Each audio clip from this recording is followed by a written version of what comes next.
Les mots ont un sens. Je vous raconte cette semaine l'histoire d'une société qui voulait s'engager, mais pas trop. La société A conclut avec la société B une promesse synagmatique de vente en novembre 2012. Il s'agit pour la première de vendre à la deuxième un immeuble d'entrepôt au prix de 4 200 000 euros en région parisienne. Le dépôt de garantie est fixé à 400 500 euros. Et il est stipulé une clause classique de vente sous réserve du non-exercice du droit de préemption par la commune. Finalement, la commune ne préempte pas, mais l'acquéreur renonce à acquérir. La société venderesse, la société A, conserve alors le dépôt de garantie. Ceci n'est pas du goût de la société B, qui l'assigne en justice. Cependant, tout ne va pas se passer comme elle l'espérait, puisque la cour d'appel la déboute de sa demande.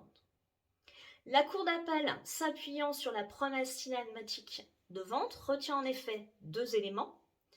Le dépôt de garantie sera définitivement acquis au vendeur en cas de renonciation à l'acquisition du fait de l'acquéreur.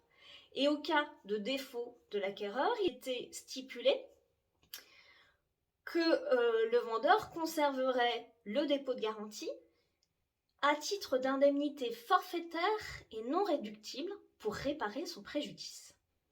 Elle en déduit que la promesse de vente prévoyait une faculté de dédit et que comme telle, la société B doit effectivement le dépôt de garantie en totalité à la société A. Mécontente, la société B forme un pourvoi en cassation. Elle estime que la cour d'appel ne pouvait à la fois dire que la faculté de renonciation était au profit du vendeur et mettre l'indemnité à la charge de l'acheteur. À votre avis, la société B a-t-elle obtenu gain de cause? La réponse est non. Dans cet arrêt du 22 juin 2023, la Cour de cassation rejette le pourvoi.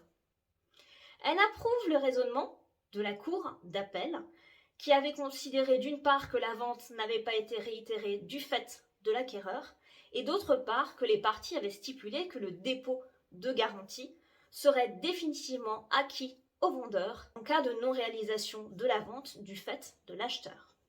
Et peu importe que la cour d'appel se soit trompée dans son arrêt en désignant le vendeur comme bénéficiaire de la clause et non pas l'acheteur. Les parties ayant décidé que l'indemnité serait forfaitaire et non réductible, il s'agissait d'un dédit et non pas d'une clause pénale. Pourquoi cela est important? Parce que dans une clause de dédit, celui qui renonce paye la somme.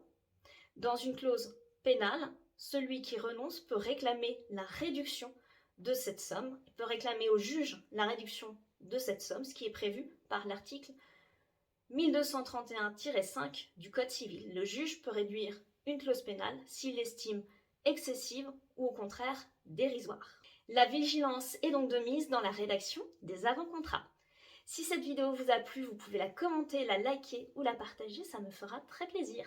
Quant à moi, je vous dis à la semaine prochaine pour une toute autre thématique.